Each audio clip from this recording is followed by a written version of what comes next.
in my own personal opinion, he should have written, I will live the way I please on Mother Earth in this lifetime, right? In a harmony and peace. And maybe he would have still been alive. She initially got a bit upset, to be fair.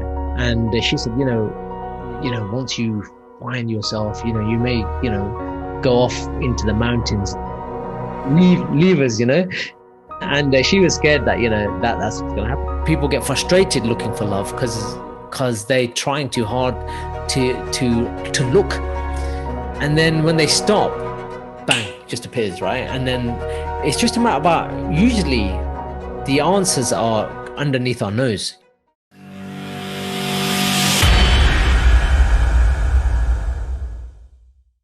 Welcome everybody to another Martial Mind Power podcast, and on today's episode I'm with Sifu Lakloy and we're going to be talking about what is Martial Mind Power. We're going to get into the essence of it. We're going to be talking about how it began, how we were inspired by it, how Lax was inspired by it, and how we're now bringing it out to everybody else. So hopefully you guys will be inspired by it too. So welcome again, Lax. How's your week been? Week's been awesome. It's gone quick. There's been a lot going on, which is good. And onwards and upwards, as I say. Absolutely. Let's just dig in, Lax. Let's start off with, what is MMP, Martial Mind Power? And let's start off, before you answer that question, let's start off with how it began. When did you think it was the first moment, or how did it come about? Martial Mind Power, huh?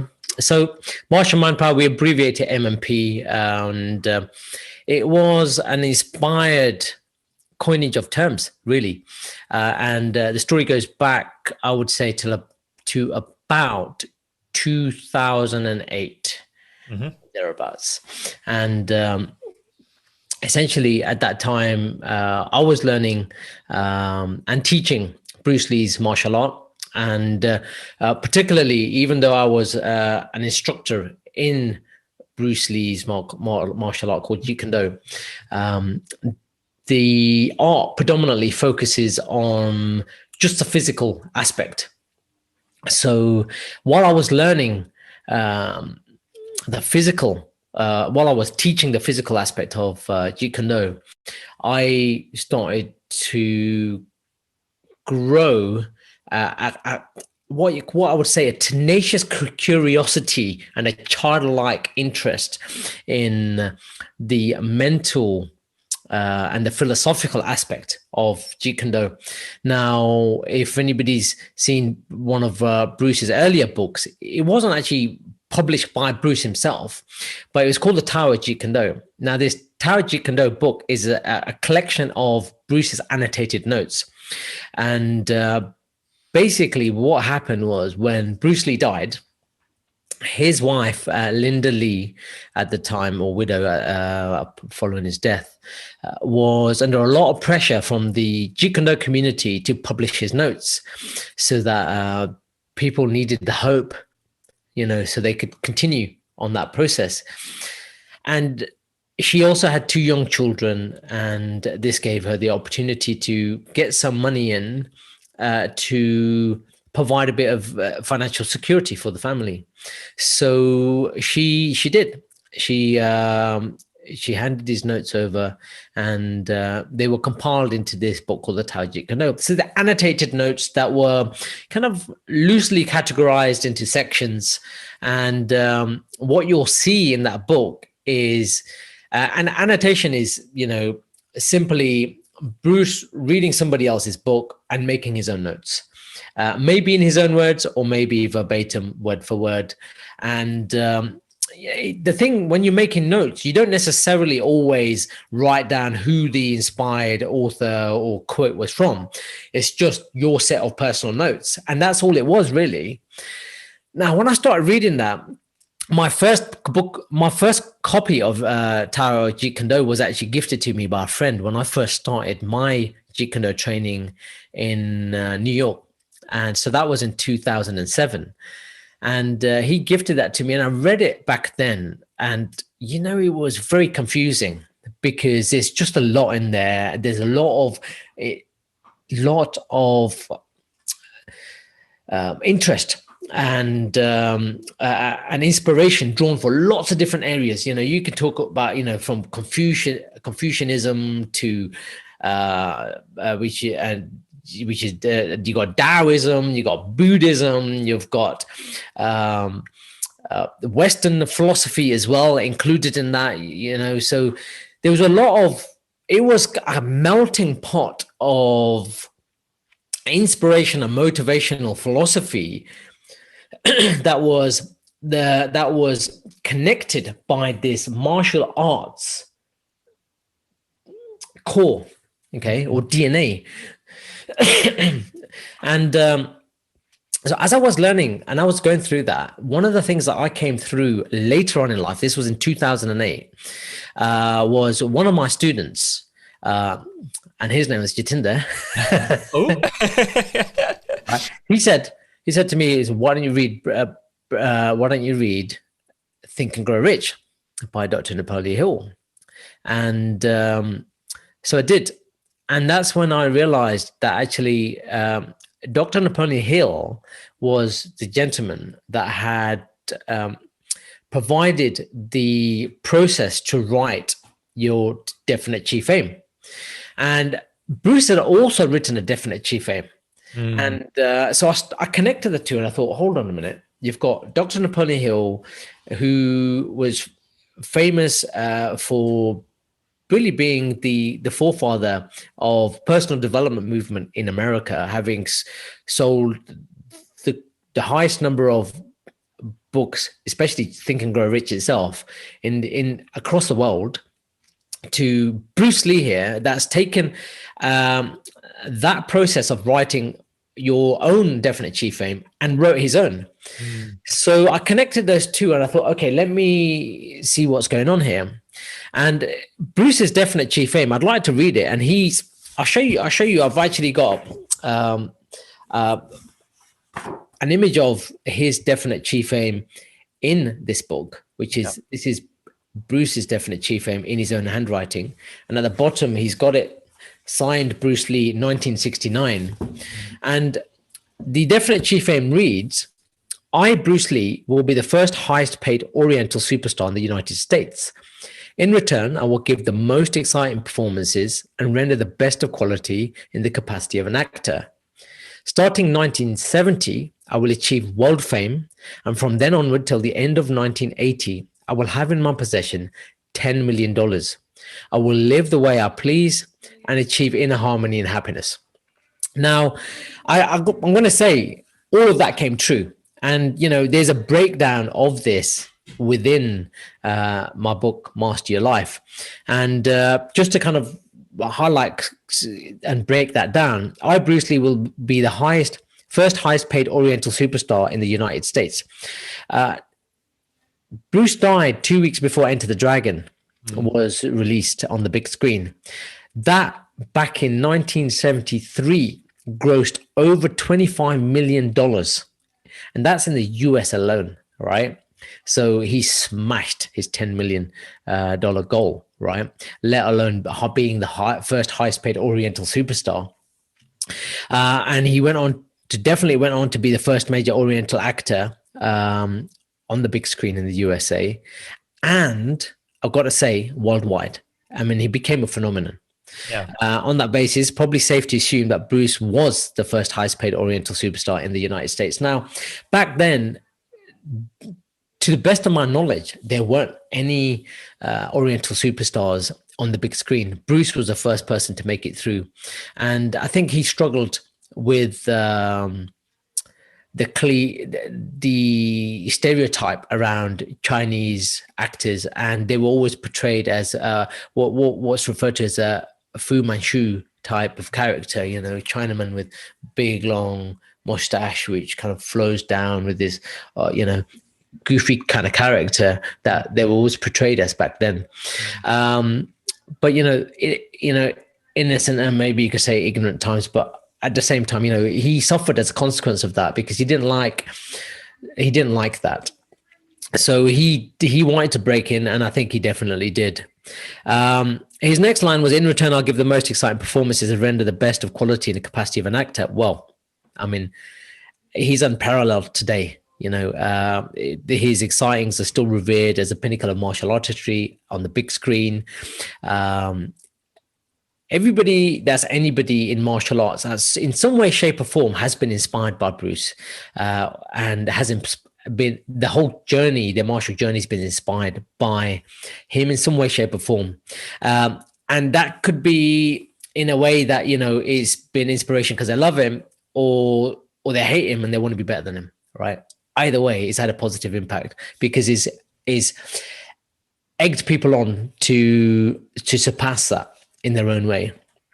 But this is an irreplaceable legend, and almost become an idol really in his own right. And then he goes on to say, starting 1970, I will achieve world fame. Well, in 1973, he died at the age of 32 on 20th of July, 1973. And, it catapulted him in superstardom, honestly, not only in the US, around the world. And then, the final line says, and from then onwards, I will have in my possession $10 million. So we already spoke about that. The last line is an interesting one where it's, he talks about, I live the way I please and achieve inner harmony and happiness. I think in my own personal opinion, he should have written, I will live the way I please on Mother Earth in this lifetime, right? In a harmony and peace. And maybe he would have still been alive. But the reality is, before he died, actually, he was quite unhappy. I would maybe even say he was miserable to a point, because he'd become famous and he didn't like it. He didn't like the fact that he couldn't walk down the street without getting mobbed. He lost all his freedoms. He used to run 11 kilometers a day. And I guess, he couldn't go running because people would just not stand in his way, because they were interested in, seeing him, maybe getting a signature and so on. So, the definite chief aim then started to spark a whole new thing, which is why, hold on. The whole idea on definite chief aim, and one of the main chapters in Think and Grow Rich is on autosuggestion. And I started to think, well, Bruce managed to achieve everything he set out to achieve, and then some. And that all of that was started by focusing all of his energy into his definite chief aim. If that's the case, then where did that start? So Dr. Napoleon Hill talked about the art or the power of autosuggestion. This is if you repeat this mantra and act towards that in a positive, constructive way, enough times, it becomes an autonomous response.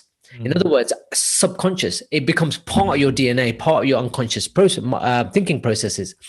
And therefore, what happens as a consequence is you just naturally do it. Now, Bruce got into that state because he was so devoted to that journey and to the outcome that he managed to magnify the outcome into reality. And we've all heard of the secret and power of positivity and so on. Well, all of that material, even Rhonda Byrne's the law of attraction, is anchored in Dr. Napoleon Hill's theory of autosuggestion, right? And here we have Bruce Lee that's managed to manifest all of his definite chief aim from 69 to 73 in 4 years, way before this 1980 kind of timeline that he gave himself. And that was it. That's when I realized, to quote Dr. Napoleon Hill, what a man can conceive and believe, he can achieve. And that's when I realized, hold on, the mind is the creator, and thinking makes it so. And Dr. Henry Ford had a quote, saying, whether you think you're right or whether you think you're wrong, either way, you're right.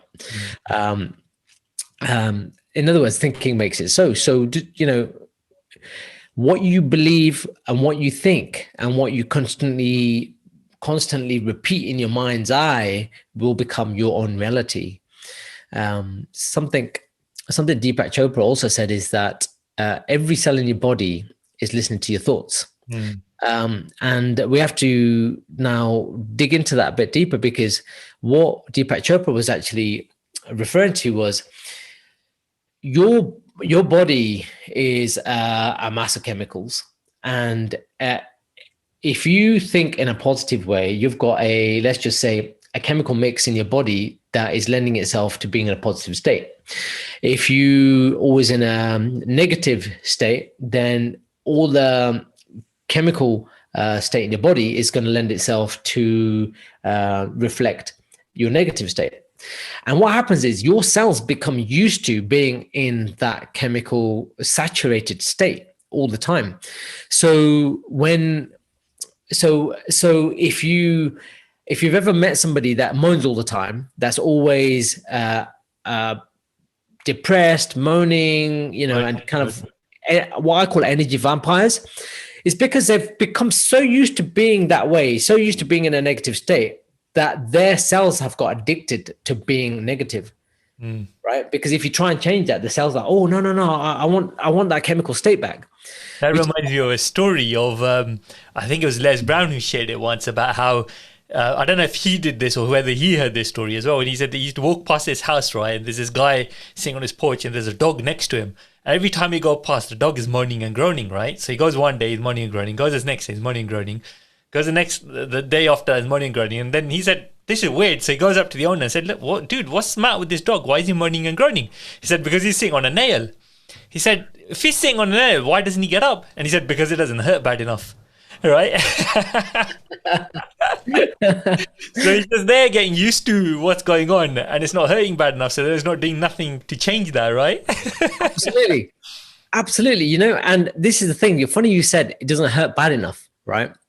Because I want to remind me when we're gonna get back onto the topic of healing, right? Because at this moment in time, when all of this kind of intelligence came together, you got the martial arts, you got the personal development, and you think, that's when I realized, that's when the penny dropped. And that was, hold on, martial arts isn't just about kicking and punching. Bruce had tapped into this, but he died and he didn't get a chance to pass this on. And I said, because when that happened, it was an epiphany. It was like, right? And I remember having this conversation with you, and we stood outside the front door and we chatted for hours until it got dark. And it was at that moment I realized martial arts was a way to craft, create, and cultivate the life that you want. Right? And that's essentially what I call martial mind power. It's using the martial arts movement and the philosophy, using the mindset to create the life you want. Absolutely. And this was on what I would say the physical and mental level, right? So that's where the martial mind power coinage of terms kind of hit me. The mind power was inspired by Bruce and Dr. Napoleon Hill. The martial was the source of where it came from, therefore martial, and then mind power. And when I originally used to put the branding together, we used to have martial in one color and mind power in a different color, just to emphasize the two. And sometimes you'll see the logo expressed in that way. But that was purely as an affirmation more than anything else, to reinforce the teaching that your martial arts is a way to cultivate your mind power, and your mind power cultivates your body and it cultivates your mind. And my understanding of the mind was at that level at that time. So then inspired me to write this first book, which is Master Your Life. Okay. The Art of Martial Mind Power. And at the bottom, before you come into that, there was just one thing I wanted to just you make another connection with, is like when you were talking about the chief definite aim, like, which leads you on to the book as well, is that it's almost like Bruce was also putting out like an agreement with the universe, right? He said, "This is what I want, and this is what I'm willing to do for it," right? And then he signed it to say, "That's what I'm going to focus on." It's almost like stating your desire and goals and aims to the universe to say, "This is what I want in life," right? So he's taking that Absolutely. martial element, focus, and saying, "This is what I want, and this is what I'm willing to do," and discipline and dedication towards it. And bridging those things is quite powerful as well, right? Because that's what's led on to everything else as well, isn't it? Absolutely. Absolutely. I think, in order to receive, you must give, right? That's really important. And in order to give, you must have something to give. And if you don't have anything to give, then you need to cultivate the talent and the Yeah. skill to do that, right? So, anybody can go into any space, but you've also got to cultivate that skill and the talent to a level which is going to inspire people. And I use the word inspire rather than impress, right? Impress is vain and vanity, and you're doing it to maybe satisfy your ego. Forget about that. That's garbage. It's the inspiration, right? It's something that moves you from deep within your core, right? And something that you connect with who you really are. And I'm coming back to Dr. Napoleon Hill's mantra for writing a definite chief aim. There's 7 steps. I'd like to share this so that this is going to give the listeners and the viewers some value. The first step is to set a definite amount of money. What financial goal or what material goal or even immaterial goal do you want to achieve, right? Secondly, determine what service, what definite service or services and product or products you're going to give in return for what you want to receive. Number 3 is establish a definite date by when you intend to acquire the things you want to receive, whether it's material or immaterial. In the book, I refer to money because that's exactly the way Dr. Napoleon wrote the actual process for creating your own definite chief aim. And then we're going to number 4, which is develop a definite plan. Okay, it's an action plan, how you're going to achieve your desired outcome, or what we call the well-formed outcome. Number 5 is write down your definite chief aim, okay, as a personal mission statement, right? So the exact amount of money or the things you want to receive and you desire, describe your services and products you're going to provide, define when you intend to acquire the material or immaterial things by, and finally describe the plan clearly. And then number 6 is read your definite chief aim twice a day. First thing in the morning when you wake up and last thing before you go to sleep. And number 7 was create, and this is the most important thing, create a burning desire to achieve your definite chief aim and act as if you already have it. Now, be careful. I've even kind of put a little bit of brackets to say without spending it before you've actually taken possession of it, of course. All right. Because, there is that aspect that, just because you're manifesting it doesn't mean you've actually got it right now. Live within your means. I say, we do live in a bit of a debt society, which is created for us to get access to the things that we desire ahead of actually having the money up front. That in itself is quite deep as well, right? Because it's like we're talking about a mindset thing there, right? Like a lot of people talk about this nonsense about kind of fake it till you make it type of thing. What they're really trying to say is that it's the mindset of abundance. It's like to have the feeling that it's okay, you've got it's coming, it's already there, right? So that your behavior reflects it as well. Yeah, because if you're coming from like almost like a greed place, yeah, it becomes like me, or quite like that, right? But if you're coming from a place of calm, poise, and you're still on your mission to do things, it keeps your mind clean as well. It keeps you kind of more focused because now you're not distracted by not having it, but you're still focused on achieving it, if that makes sense, right? So it's a very deep thought in how a person's mind as well. It's more almost like an abundant mindset as opposed to a greed mindset or something like that, right? Absolutely. And abundance is a funny one because I think people generally struggle to understand what abundance is.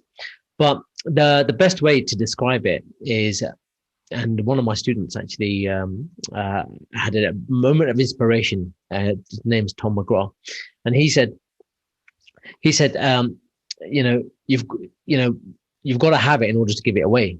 So that's the rule number one. You can't give something away you haven't got. Okay, so if it's a skill, you've got to cultivate that. If it's energy, you've got to cultivate that. If it's money, you've got to cultivate that.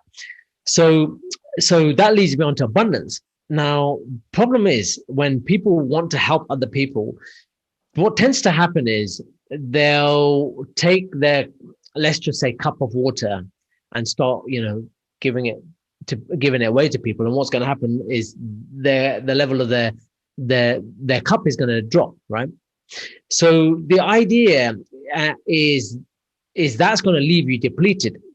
And when people generally are so motivated to help other people, they will literally empty their own cup, empty their own resources, and end up drained. Okay, physically, mentally, spiritually, financially, socially, every which way you can think of. All areas of life start to become depleted because you've got nothing to give anymore. Now, I was thinking that actually that's not really the right idea. The right idea, you should give from the abundant overspill of your cup. Now imagine that your cup is filling with, let's just say, the purest water of the mind, right? Faster than you can imagine. And it fills up, starts to overspill. Okay. The idea is you're filling other people's cup from all the overspill while your cup is still being filled, okay, and full. Okay. So you always remain at peak state. Okay. And that's where you want to operate from. So abundance means getting yourself into that position in the first place. And then when not, you need to withdraw or retreat and focus on yourself to bring yourself back up, recharge yourself. Exactly. You do the same thing. Right? Disconnect to connect. Yeah, exactly. Exactly. Mobile phones, right? You can now, take one mobile phone and put another one on top of it, and it can take energy from the one at the bottom and charge the one on the top, and so on. But what happened is the phone that the energy has been drawn away from obviously is going to lose energy, while the phone that needs energy is going to start to pick it up. That's what's happening, right? And then if you're not careful, you're not going to have enough power in your own phone to see you through the day, right? And that's what's happening with people that are especially in the personal development, self-help, inspiration, motivational space. They really want to help. They really want to make a positive difference, but end up drained. Okay. So it's important that you make sure that you operate from the space of abundance and understand giving from the overspill from the abundance of your own cup. And staying plugged in, right? Staying plugged in, taking on board new information and knowledge, not restricting yourself. Like, that you say that thing about, drink from your own cup as well, but fill it up. Right? You don't just spill it, learn from what take that information on board, and constantly be growing. And that helps you replenish as well, because new things allows you to have better creativity as well. And then you're able to share in a much unique way, I suppose. Absolutely. And you know what? That kind of, leads me on to the next stage of the martial mind power journey. And that was, in 2016, okay, I had a calling. To go to the Amazon, and we've talked about this before. And when I mentioned it to my wife, she initially got a bit upset, to be fair, and she said, once you find yourself, you may, go off into the mountains and leave us, and she was scared that that's what's going to happen. And I said, well, look, I don't know the reason I need to go, right? But I know I have to go. There's something I need to see, something I need to learn. But it's a calling. Just like originally my calling to learn Bruce Lee's martial art was just a compulsion, like something trying to burst out from my core. And so I went, and it was a Mother Ayahuasca journey where I spent, 11 days with two shamans in the Amazon with the plant medicine. And I had a spiritual awakening, and it was an enlightening experience. And that's when I realized that actually the mind, right, where I thought the mind was at that, up until that point, should I say the height of cultivating oneself. At that moment in time, I realized actually the mind was merely a gateway to your physical body and to your spirit. Okay, and that's when a whole new chapter, a whole new bunch of chapters opened up, literally, and that led me on to write 2 more books from the inspired insights that I received during that experience and thereafter. And it continues. It's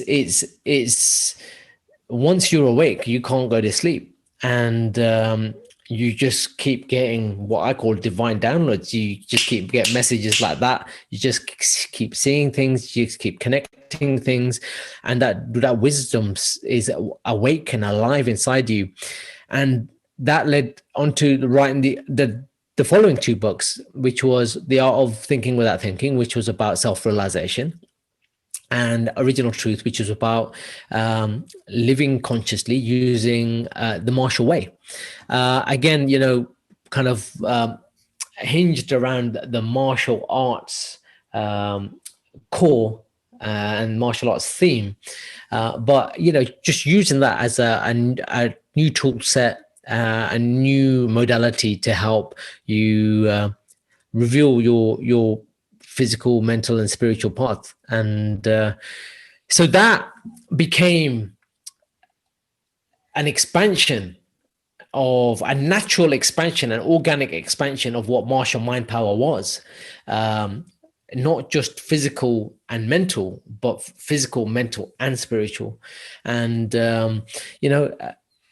as Bruce said, when you stop learning, you'll become stagnant and stale, and you're just in a waiting room ready to die. And it's important that you constantly learn, right, throughout your whole life, because you stay alive, you stay vibrant, that energy stays active, so you got to keep that fresh. So that kind of reinforces the point that you just made, is learning is the key. Learning is a key. Learn something, learn something new, something that interests you, something that you've got a connection with, and keep growing.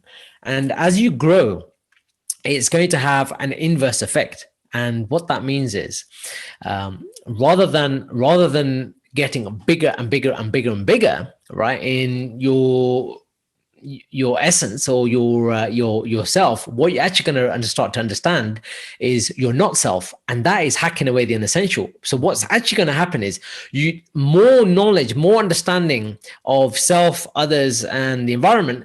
What's going to happen is you're actually going to take away until you actually reveal your true core, right? And that's all that's left. And it's not really about putting things around you, layers around you, but actually taking layers away to reveal the nothingness within you, right? The true essence inside you. And it's a completely reverse process, right? So this, it changed the way.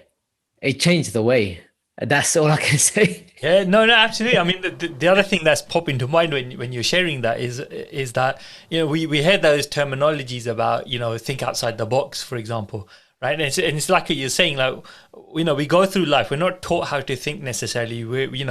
Most of the time we're left to our own devices. Most of the time we think it's only us it's happening to. We don't realize that other people are going through similar situations, scenarios, and people don't share it, right? So in that view of their world, they create a box almost, which could be their identity or the ego, or whatever you want to call it, right? But as soon as they step outside of the box, kind of thing, and they're able to see, there's that saying that you can't see the picture when you're inside the frame, right? And when you're in that kind of scenario, your thinking is limited. So when you are taking away the layers, as you called it, or the frames or whatever, you're Yeah. stepping out and you're seeing like a bigger and bigger picture of Yeah.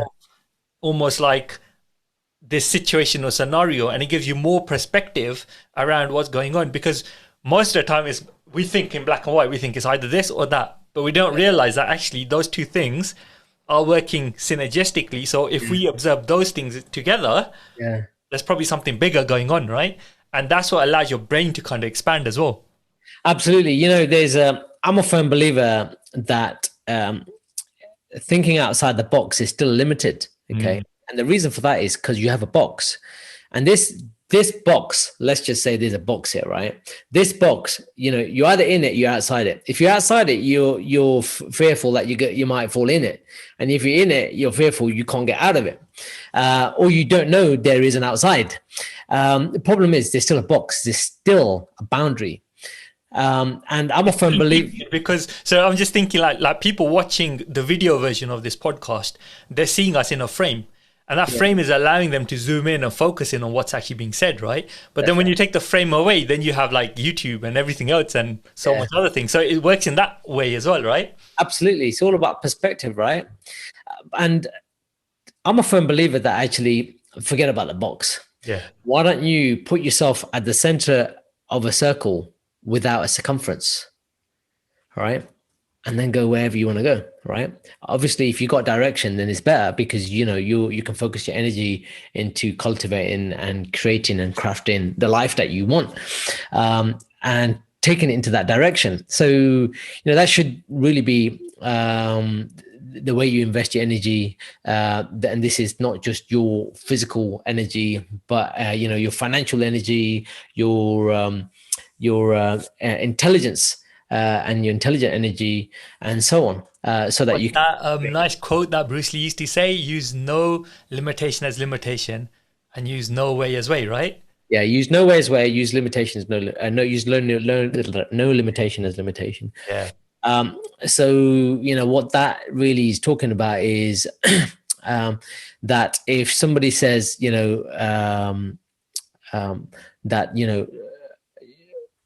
use way as no way is that if someone says no, you can't do this, then you always find a path, right? There's always a way that you could achieve that same thing. You've heard the common saying that there's many ways to skin a cat. Now, firstly, I don't know why anybody would skin a cat, right? I've always thought it's a bit of a weird statement. Yeah. But that idea being that there's many different ways to achieve the outcome that you want. So don't take no as an answer, and using no limitation as a limitation, which means your limitation is there is no limitation.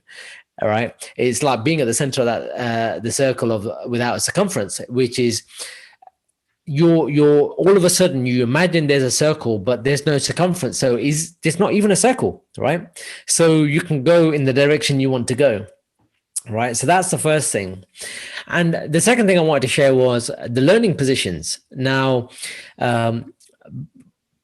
many people are not aware there's 3 different learning positions, right? So the first learning position is a student learning position. This is when, somebody's teaching you. You've got a teacher or a lecturer or coach or a guide or a mentor that's teaching you how to cultivate your craft and skills and get experience, okay? Then the second learning method is in the teacher's learning position, okay? So this is when you teach. Right. So when you teach, you might already know how to do something yourself, but when you teach it, you have to now articulate what you've been doing without thinking about doing, because you've become so good at it, into words so that other people can understand it. And the best form of communication, whether they get it, is whether they can do it. And if they can't do it, you're not explaining it properly because you don't understand how to explain it. So that helps reinforce, right, your understanding of your art even further. So teaching is the second learning position. And the third learning position is the observer. Now, we can also call that observer the examiner, right? Which is somebody that examines examines the teacher teaching and the students learning from the teacher and the interplay between them. And you can see how well the students are responding to the teacher, how well the teacher's teaching and responding to the students, and vice versa, right? And on the same note, it could be how badly they're doing as well. And so you also be able to kind of see how you can help the teacher teach better and the students learn better, or how the teacher can connect to the students better. So you're learning from a fly in the wall position. That's what the observer really is. Okay. And that's exactly what you just mentioned, is that, people looking at us on a frame. Here we are having a talk and a discussion about what is martial mind power, but actually with it outside the confines of this frame, there's YouTubes, there's storage servers, there's cloud access, there's app development, there's massive teams of people that are supporting this. There's YouTube TV and so on. There's a whole business, and it goes wider and wider on that. There's marketing strategies and so on.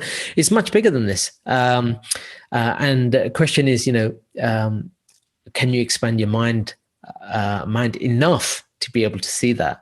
Can you remove the blinkers? Like horses have those blinkers. The reasons the horses have blinkers is so that they don't get distracted, so they just see the road ahead. And that's done on purpose, because the horse's goal, the goal of the outcome that the jockey wants from the horse is just to race and stay on the track and stay focused without getting distracted by the horse to the right or the horse to the left or anybody in the crowd or whatever's happening around them. They don't want that. So that's why the blinkers are there. Now, this whole movement with martial mind power is about removing your blinkers so that you can see. And there's a chapter in the Master Your Life book about seeing. It's about not looking, but seeing. And quite often, when you look hard, you don't see. And one of the examples I like to use is, if you're looking for love, right? Chances are people get frustrated looking for love because they're trying too hard to look. And then when they stop, bang, just appears, right? And then it's just a matter about, usually the answers are underneath our nose, and or right in front of us, and we don't see it because we're too busy trying to look in the wrong places or looking too hard that we become so tunnel visioned, so blinkered, right, that we can't see what's happening out here and what's happening out here. Okay, so that's the idea, is just open your mind, open your eyes, and allow everything to come in unfiltered, and use your self-seeking education to make your mind up about things. Don't take anything verbatim. Don't take anything as gospel truth, because I think intelligence is about being able to make sound decisions based on the evidence that is appearing and your own research, and then also potentially adding specifically your own kind of essence to that. Mm-hmm. So Bruce said research research your own. I want to look this up actually, because I'd like to quote this verbatim, because it's a beautiful quote, and it's worth saying this one for one. Just bear with me. Definitely. No, while you're looking for that, I mean, what I find fascinating about the whole kind of martial mind power element of it is that, like in life, right? Obviously, there's a combat element where there's a physical martial art that people learn to, protect themselves, protect others, kind of thing. But the biggest battle that you'll have in life is the battle you have with yourself. Absolutely. Is your own mind, right? And we're never taught that. We're never taught how to have a fight with yourself, almost, right? It's like self-combat in a way, right? Absolutely. And martial mind power is almost like kung fu for the brain. It's like, the thoughts that are coming in, they're almost like, someone who's trying to battle with you. And then you're yourself that is just combating those thoughts and nurturing them and managing the emotion or whatever with the tools that you have. So you're actually able to, almost like how you have to, control a wild stallion in order to be able to ride it. Your mind is the same thing. It's a wild stallion until you're able to cultivate it and bring all of your thoughts together so you can actually focus on what you want to achieve. Absolutely. It's interesting you use the word wild stallion rather than the monkey mind, which is also the mind is referenced to is rabid animals, right? But coming back to Bruce's quote, it's that research your own experience, absorb what is useful, discard or reject what is useless, and add what is essentially your own. Okay, but the key thing is research. Okay, research. We live in an information age where we are bombarded with information, and that information is overwhelming, and quite a lot of the time is fake news. All right, and to avoid being manipulated, to avoid getting the wrong end of the stick, to avoid misunderstanding what people are really trying to say, just take your time, to research what's actually going on, and absorb, reject, and add specifically what's your own as a natural habit when you're going through a process of learning, a process of analyzing information that's out there. No, absolutely. I mean, that even ties in nicely to, we're told through science that, we have hemispheres in the brain, but predominantly you have like a left hemisphere and a right hemisphere, right? And the left one is to deal with logic and reason, and the right hemisphere is to do with like emotion and art. And you have those two things together. And it's only when you're able to create the harmony between the two hemispheres that you can actually have sound judgment on what's going on. If you go too much in your emotion, then you're coming from an emotional state and you're not actually looking at logic and reason around something as well. And you need the logic and reason in order to be able to make an informed decision or a choice or understand what's going on, as opposed to just being led by emotion alone. So, bringing those brain aspects together in harmony is another aspect that allows you to essentially have martial mind power. That's right. And the martial mind power it's a personal journey. It's about Bruce himself said, the greatest knowledge is self-knowledge. It's understanding yourself, because when you understand yourself, you can carry yourself through life authentically. Now, authentically means you're being true to yourself. But more importantly, authenticity is true authenticity is living in your truest power. And, self-realization is about understanding why, and also, understanding and answering the question, why were you born on Mother Earth? What was your purpose here? Now, a lot of people beat themselves up because I don't know what my purpose is, or I don't do anything. Well, actually, everybody does something. And it's important to realize, some people are here to hold space for others. It could be a mother or a father or a grandparent or uncle or aunt, right? That's caring and nurturing for you, holding space so that the child or the niece or the nephew or the grandchild has got a safe environment to grow in. That may be their whole life's purpose, right? To ensure that this child, right, that was born into this world, onto Mother Earth, right, has got the right environment to grow and flourish. Okay, it's like sowing seeds in the garden. You need to protect the seeds from birds eating them, otherwise the seeds going to get eaten and that's it. There's going to be no flower. Okay, so it's about protecting and nurturing and making sure that you're watering that seed and it stays safe from birds and any other kind of creatures or insects that might damage that plant. Holding space is important, but these are the kind of people that would say, I don't do anything. What is my purpose in life? But that is your purpose, but you just didn't realize you've been doing it all along. And then there's the other side where we've got super ambitious, driven people, right? and they may be, heavily motivated, and driven to achieve certain outcomes in life. They might be ambitious. They might want to be financially successful. They might want a big house, a big car, whatever it is, and there's nothing wrong with all of that. But these type of people know what they want, and therefore they can say, well, I know what my purpose is. I just want to get rich. Well, I want to do this. I want to do that. But sometimes, just getting rich isn't your purpose, right? Because some get rich and then realize that they were happy without all that stuff, right? And then they realize that they had it all along. Well, you see, there's a beautiful story, right, about this American businessman, right? He goes on holiday, and he's on this exotic Caribbean island, and he's on the beach. He's walking, and he sees this fishing boat. And he wants to go out fishing, and he's like, oh, I'd love to go out. And he sees actually there's a gentleman that's sleeping on his fishing boat that's just docked up on the beach.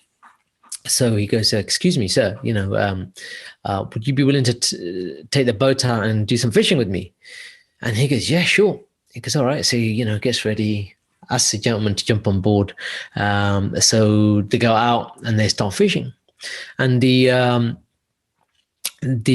businessman says to the boat owner, says, do you know what? We've caught, all these fish today. But if you had, 10 boats, you could catch 10 times more fish. And then, you could make more money and get 100 boats, and you could have 100 times more fish. And then you could get, from there, you could get 200 boats and 500 boats and 1,000 boats. And he goes, the fisherman turns around, he goes, so why would I want to do that? He goes, so one day you could have so much money, right? You could just retire and relax on the beach. And he was already doing it. Right? He's already doing it. So, it's a lot of what we are is in that very statement. It sounds a little bit, hey, Mr. Obvious, right? But it's already in you, right? You're already doing it. But there's all these layers of frustration and confusion and anger and all this. Yeah, it clouds your vision of actually you already are exactly where you needed to be, and that you're doing all right. In fact, you're doing perfectly well. Everything's in divine perfection, but you just didn't know it. And that you're on your path, you're on your journey, and things will reveal themselves when the time is right. But the only thing I'd say is, do whatever you do with what Bruce would call emotional content. And I say, which is complete presence, right? Which is everything you do, you give it everything that you got. You don't do the thing, you become the thing. When we teach Taekwondo, the idea is like, if you throw a punch, you don't throw a punch with the arm, you become the punch. So everything is an embodiment of every cell of your body, right? All of your essence is thrown into that one punch. Okay. So you have to be present in order to do that. Right. And Bruce called that emotional content. Everything gets emotionally contained within your action at that moment in time. And therefore, the amount of energy that you put into that is huge, right? Because it's not a superficial task that you're doing, something that you don't want to do. So you're kind of like a little bit in it and a little bit out of it, 1 foot in, 1 foot out type of thing. You're fully invested in it, not necessarily for the outcome, but the fact that you're giving it your best shot. Mm-hmm. And then you could turn around and say, hey, do you know what? That was a success. And I gave it my best shot. Or, hey, you know what? That didn't work out like I wanted to, but I gave it my best shot. And that's the only thing you can do is do your best. And I think we sometimes lose sight of that, is that there are things we can control and things we can't control. And we talk about the circles of influence. Things that you can directly influence with your own actions, the indirect circle that around that, which is things that you can't influence directly, but can influence them through somebody else or through something else. And then there's the outer circle, the third circle, which is the circle of no influence, which is no matter what you do, you can't make any influence. So there's things that you should need to worry or need to be concerned about, and there's things that don't concern you at all because you can't make a difference, right? So what's the point of worrying about it? So do your best, just do your best, and that is it. And if you do that with the right intention, then it magnifies. So coming back to Bruce's chief definite aim and the source of the whole martial mind power journey, it's intention and energy that creates expansion. Have the right intention right from the beginning. Put that intention into and the thoughts into your actions, right? And therefore the actions contain the energy. Intention and energy are the things that manifest the outcomes that you desire. Okay. On the same note, there comes with a massive warning tag, and that warning tag is be careful what you wish for. Right. Bruce, said, I want to live with inner harmony and happiness, but he got inner harmony and happiness, but not on Mother Earth. Right. I really believe he got inner harmony and happiness, but not on Mother Earth. So, I got a quick story on that to share. Yeah, that based on that kind of thing, many, many, many years ago, right? I must have put like an intentional kind of wish out there. But this is when I used to like Porsches, right? I stopped liking them once I got stuck in one. I couldn't get out of it, right? Yeah. And then I said one day I'm gonna have a Porsche, right? And I put it out in the before the age of 40. I said I was gonna get a Porsche, right? And then over the years, obviously that I didn't, because I stopped liking them, kind of thing. But that message must have still been out there, because like a week before my birthday, right, I get this parcel through the post, and I look at it and thinking, what's this? Yeah, just open it up, right? And it was a Lego Porsche that my mate Jazza sent me as a birthday present, right? And I looked at it and it reminded me that I asked for this, but I didn't say what type of Porsche I wanted or what color or anything like that, but it still turned up before the age of 40. And I was like, wow. That's just a funny little story. This is why it's really important that you have to be specific, again, it just reinforces mind power, right? Using the martial mindset is, martial arts is a way of life.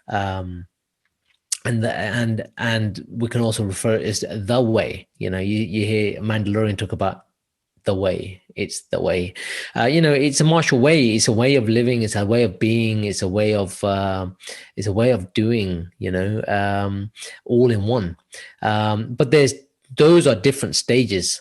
Okay, of cultivating the martial way. Okay, ultimately, it's about being.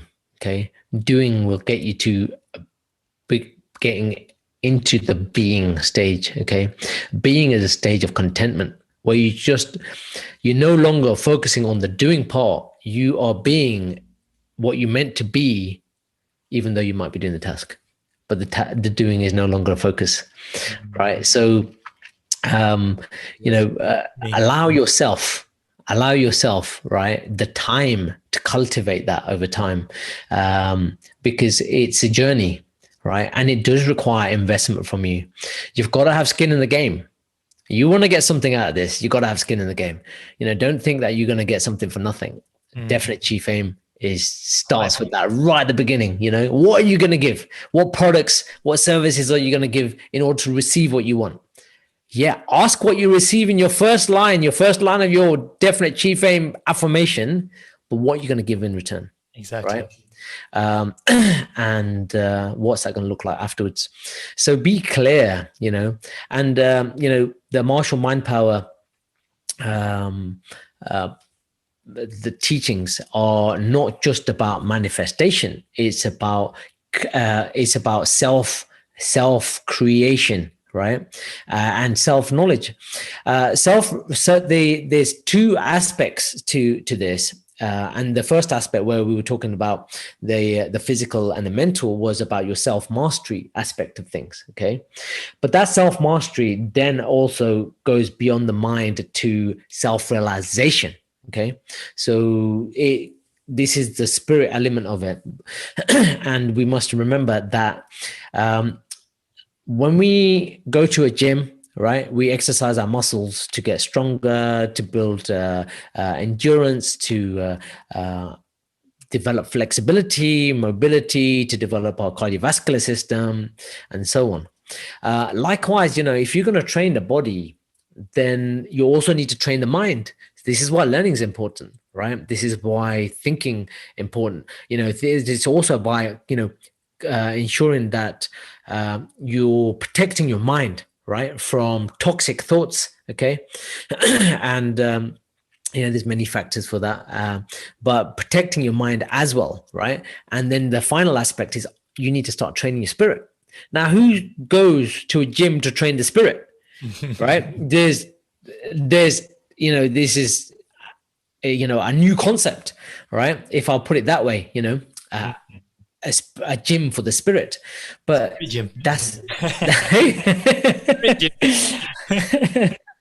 but that's exactly what meditation is. That's exactly what mindfulness is, right? Mindfulness is the first step to becoming mindful, i.e., aware that there is something separate to us that's inside us that we haven't recognized, and is starting to become aware of that, becoming mindful of that, becoming mindful of yourself, your not self, and the environment around you and inside you, right? And then you've got the meditation aspect, which is now starting to connect you to source. Okay. And there's lots of different flavors of how to get there, lots of different exercises, lots of different apps, lots of different tools, lots of different books, and different inspirations for mindfulness and meditation. Here's the thing: choose one. Just choose one. And this kind of goes back to something you mentioned earlier about the story about the dog sitting on the nail, right?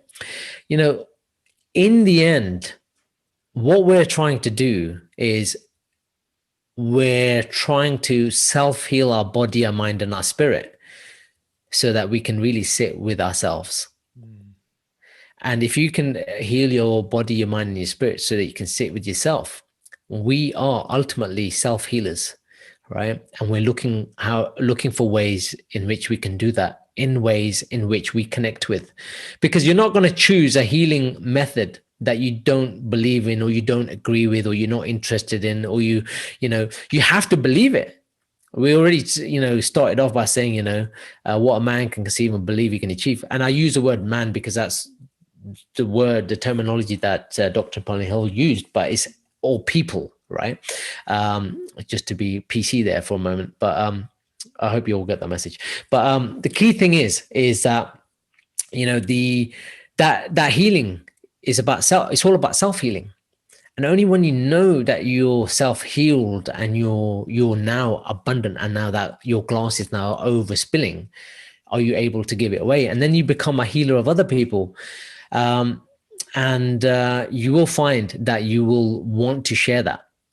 You will find that when you've discovered a gift of sorts in your own mind's eye, that there's going to be an impulse to start giving it away, so you can heal others. So martial mind power then started to expand, and the expansion came by ways of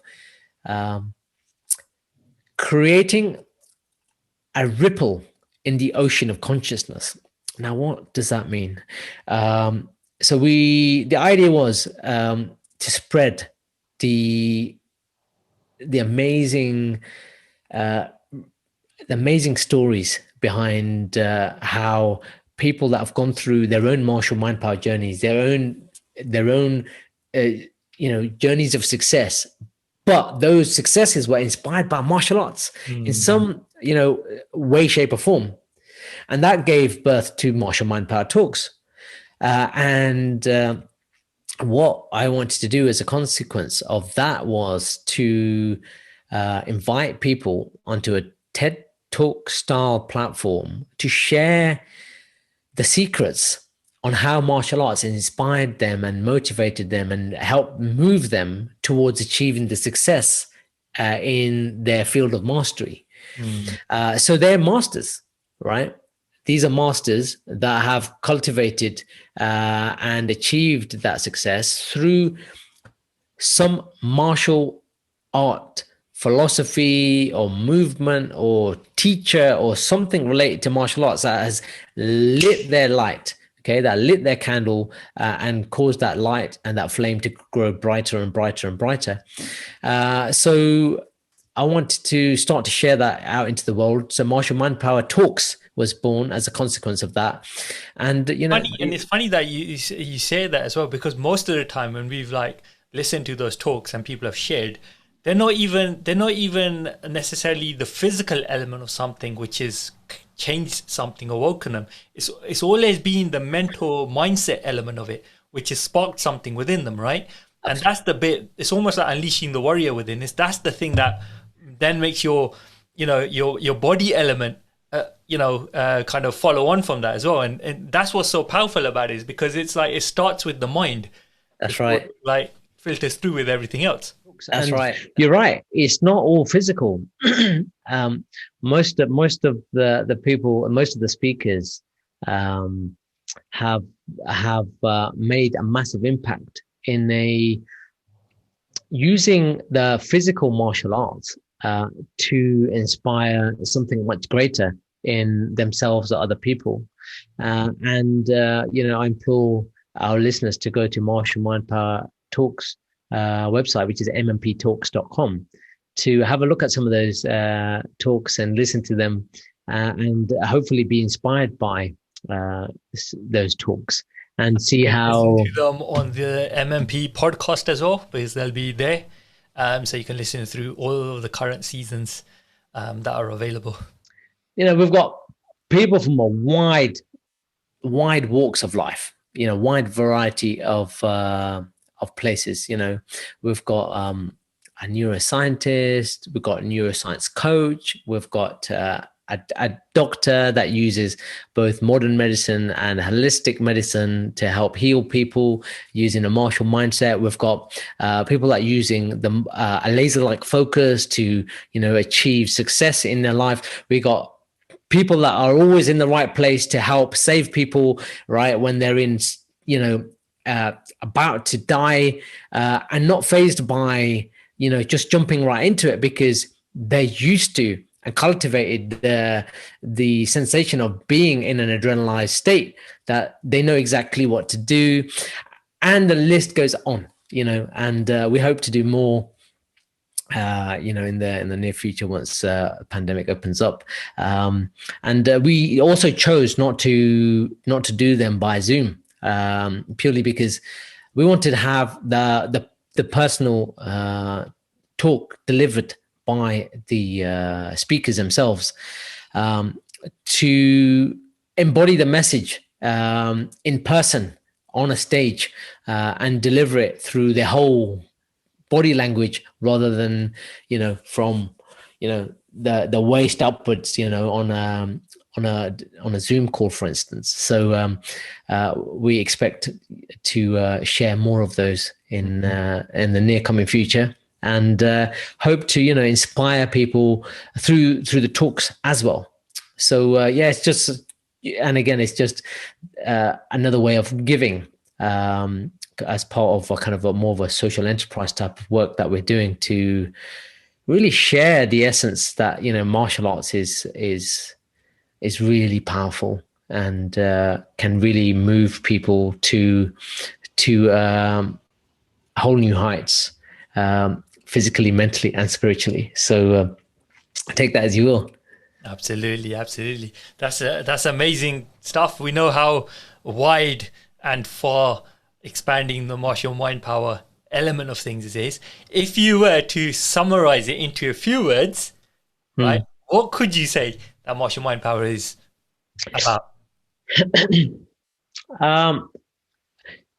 The fewest word possible, I would say, is using the martial mindset and applying that to daily life for conscious living, and towards your self-mastery and self-realization.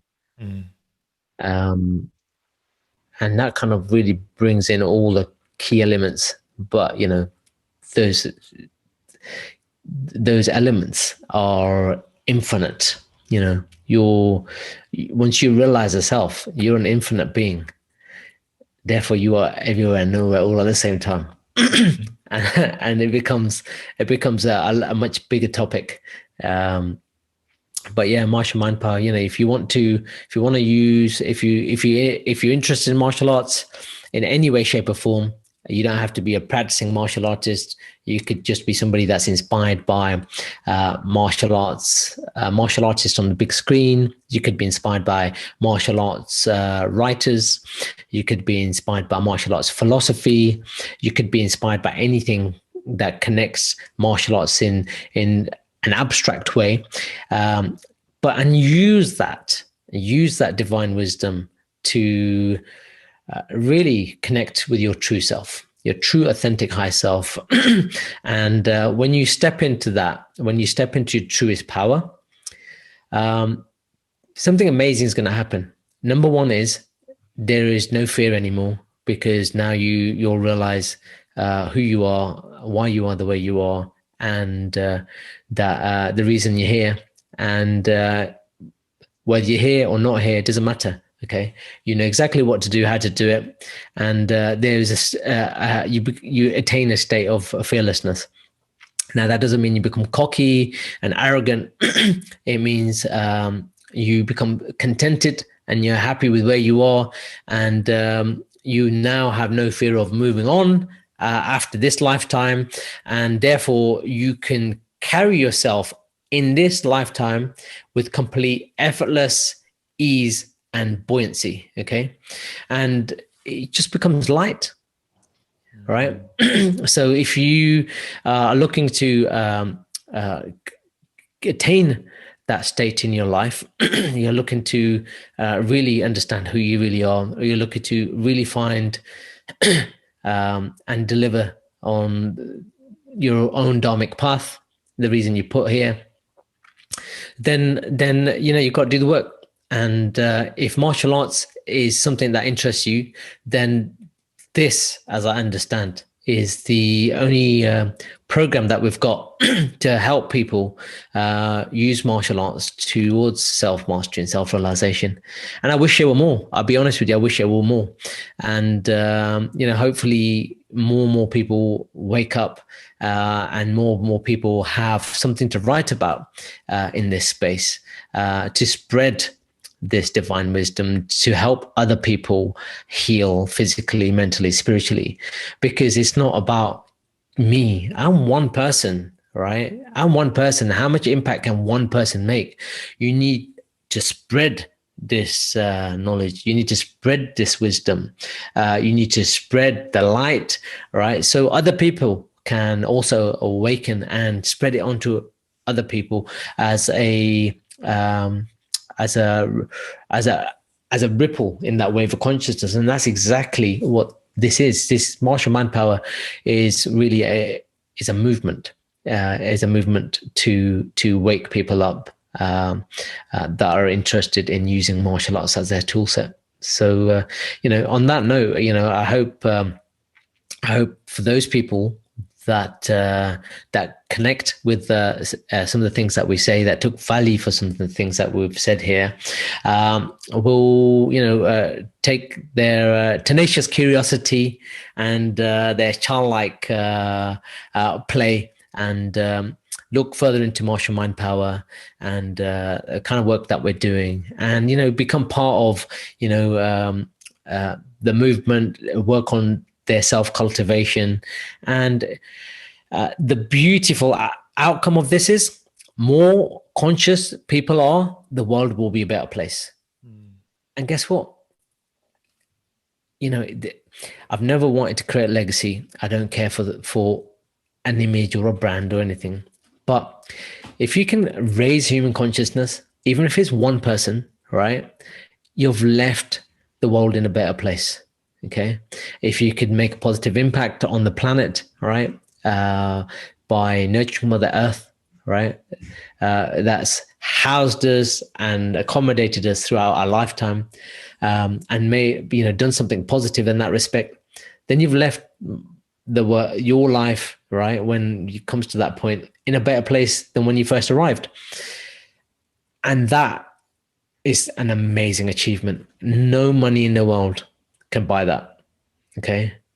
No, nothing is priceless because it's your authentic actions that are aligned to your high self, to your true self. And you'll only be able to do that when you really understand why, the answer to the why. Not answer to why. Wow. That's amazing, Lex. So thank you very much for sharing. So there you go, folks. Arm yourself with knowledge. Use that knowledge to combat life situations and use martial mind power to get there, right? So thank you very much for sharing, Lex. And if there's any last words you want to say, that's cool. If not, then we will see everybody on the next Martial Mind Power podcast. I'd just like to say thank you all for listening and watching, and more podcasts to come. So, as they say, like, subscribe, and share. Yep. And definitely check out martialmindpower.com for all the book information and podcasts and talks and all that kind of stuff. So do check it out and do share the message. And we thank you very much. Until next time, signing off.